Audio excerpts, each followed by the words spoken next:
दोस्तों इथोपिया में एक ऐसा इलाका जहां इंसान कम और आग से जन्मी चट्टानें ज्यादा हैं। वहां पे एक ज्वालामुखी विस्फोट होता है और आसमान को चीरता हुआ राख और आग का विशाल फव्वारा उठता है। इस ज्वालामुखी का नाम हाईली गुब्बी है, जो लगभग 12,000 सालों से खामोश था। ये कहानी सिर्फ एक विस्फोट नहीं है, ये कहानी उस जगह की है जहां अफ्रीका की धरती खुद को दो हिस्सों में बांट रही है, जहां स्पेस से सैटेलाइट अर्थ की सरफेस पर हो रहे बदलावों को हर मिनट रिकॉर्ड कर रहे हैं। वहीं पे कुछ ही घंटों में उठी राख इथोपिया से उड़कर यमन, ओमान, पाकिस्तान होते हुए भारत के आसमान तक पहुंच जाती है। इथोपिया के उत्तर पूर्व में अफार रीजन नाम का एक इलाका है। यहीं एडिस अबाबा से करीब 800 किलोमीटर दूर दनाकिल डिप्रेशन नाम की धरती की दरारों में छुपा हाईली गुब्बी नाम का ये ज्वालामुखी है। यह इलाका समुद्र तल से कई जगहों पर नीचे है। तापमान 50 डिग्री से ऊपर जाता है और चारों तरफ काले लावा के मैदान है।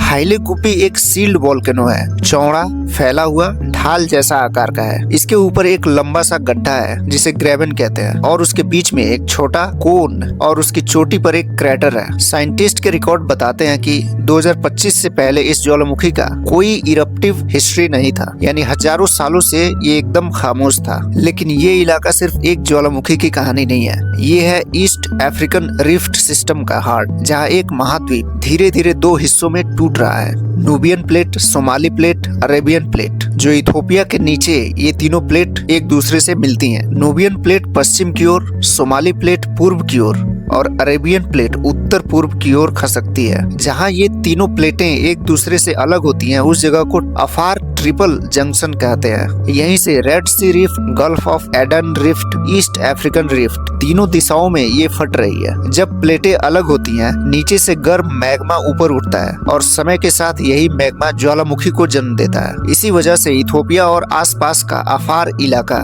दुनिया के सबसे एक्टिव ज्वालामुखी क्षेत्रों में से एक माना जाता है। कहानी शुरू होती है कई महीने पहले। जुलाई 2025 में एक पास के ज्वालामुखी एल्टा एले में अचानक एक हलचल शुरू होती है। 15 जुलाई को एल्टा एले में जोरदार विस्फोट होता है। उसका क्रेटर कोलैप्स हो जाता है और लावा के फव्वारे निकलते हैं। लेकिन ये लावा सिर्फ ऊपर ही नहीं उठ रहा था, धरती के अंदर एक लंबी दरार, जिसे डाइक कहते हैं, वो साउथ की तरफ खिसक रही थी और उसी ओर हाईली गुब्बी थी। सैटेलाइट इमेजरी और मॉडलिंग ने दिखाया कि ये डाइक जुलाई और अगस्त में 10 से 30 किलोमीटर तक फैल गई और लास्ट में हाईली गुब्बी के नीचे तक पहुंच गई। ऊपर से दिखने पर सिर्फ इतना दिखता है कि जमीन हल्के से फूल रही है और ज्वालामुखी के क्रेटर में सफेद भाप के बादल बन रहे हैं। 25 जुलाई को सैटेलाइट तस्वीरों में हाईली गुब्बी के क्रेटर से उठता हुआ एक अजीब सफेद बादल दिखाई देता है। ऊपर से देखने पर सिर्फ ये धुआं लगता है, लेकिन असल में धरती के अंदर दबाव धीरे धीरे बन रहा होता है। 23 नवंबर की सुबह लगभग 8:30 बजे सैटेलाइट को अचानक एक बड़ा घना राख बादल दिखता है और ज्वालामुखी फट जाता है। कुछ ही घंटों में ये राख 45,000 से 50,000 फीट तक पहुंच जाता है, लगभग 15 किलोमीटर ऊपर। ये इरप्शन एक बहुत बड़ा, सीधा और चमकीला स्तंभ बनाते हुए स्ट्रेटोस्फीयर तक जा पहुंचता है। ऐसा लगता है कि किसी ने जबरदस्ती बम फोड़ा है और हवा में एक शॉक वेव दौड़ गई हो। आसपास के गांवों पर महीन राख की बारिश शुरू होती है। छतें, पेड़, सड़कें सब उस राख से ढक जाते हैं। ये इरप्शन सिर्फ ऊंचा ही नहीं था, ये दूर तक जाने वाला भी था। सैटेलाइट डेटा दिखाता है कि राख और सल्फर डाइऑक्साइड का बादल अफ्रीका से निकलकर रेड सी पार करता है, यमन और ओमान के ऊपर उड़ता हुआ अरेबियन सी को पार करता है और 24-25 नवंबर तक ये पाकिस्तान और भारत की तरफ आ जाता है। गुजरात, राजस्थान, दिल्ली एनसीआर, पंजाब, हरियाणा के ऊपरी आसमान में ये राख 10 से 15 किलोमीटर की ऊंचाई पर तैरती हुई देखी जाती है। इसी दौरान इंडिया, मिडिल ईस्ट और अफ्रीका के कई देशों को फ्लाइट रूट्स बदलने पड़ते हैं। एयर इंडिया, आकाशा जैसी एयरलाइंस अपनी कई उड़ानें रोक देती हैं। अब सवाल ये है कि ये विस्फोट इतना जोरदार क्यों हुआ? हाईली गुब्बी तो एक सील्ड वोल्केनो है, जो आमतौर पर ऐसे वोल्केनो काफी शांत रहते हैं। ये बहते हुए लावा से जुड़े होते हैं, ना कि धमाकेदार राख और बादल से। साइंटिस्ट ने जो बात समझी वो ये थी कि हाईली गुब्बी के अंदर सिर्फ एक तरह का मैग्मा नहीं था। यहाँ ब्लास्ट के साथ साथ ज्यादा सिल्का वाली चिपचिपा मैग्मा था। उसमें ट्रेकाइट और रायोलाइट भी मौजूद था। चिपचिपा मैग्मा गैसों को आसानी से बाहर नहीं निकलने देता है। हजारों सालों तक लावा के इस मिक्सचर में गैसें जैसे पानी की भाप, कार्बन डाइऑक्साइड, सल्फर डाइऑक्साइड फंसी रहती हैं और ऊपर से जुलाई 2025 की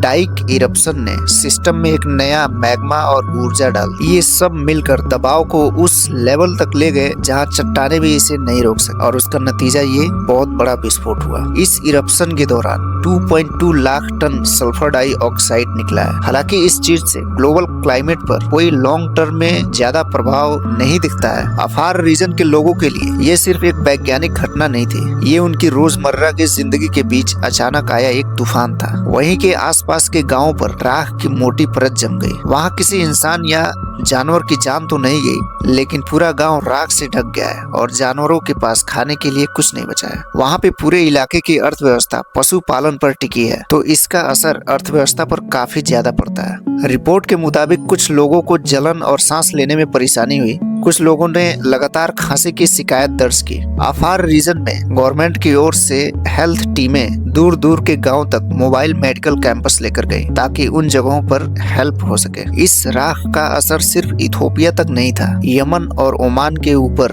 होते हुए ये भारत तक पहुंचा। जिस ऊंचाई पर लॉन्ग डिस्टेंस एरोप्लेन उड़ते हैं उस ऊंचाई पर ये राख था। जमीन के लेवल पर खासकर दिल्ली जैसे शहरों की हवा पर इसका कोई सीधा बड़ा असर नहीं पड़ा है। अगर हम पिछले कुछ दशकों में अफ्रीका के सबसे बड़े इरप्शंस को देखें तो 2011 में एरिट्रिया का नाब्रो, 2005 में तब्बाहू और लगातार सक्रिय एर्टा एले ये बड़ी ज्वालामुखी हैं और इसी में हाइली गुब्बी उनमें एक अपनी जगह ले लिया है। हाइली गुब्बी की खास बात यह है कि ये एक सील्ड वोल्केनो था जिसके बारे में किसी ने भी नहीं सोचा था कि ये इतना बड़ा विस्फोट होगा, और वो भी 10 से 12 हजार सालों के बाद। 26 नवंबर तक ये विस्फोट थम चुका था। राख का बादल भारत के आसमान से निकलकर चीन की दिशा में आगे बढ़ गया है। हाइली गुब्बी एक शांत हो गया है, लेकिन अब भी एक नया सवाल, क्या ये खामोशी फिर से किसी और बड़े बदलाव की तैयारी है?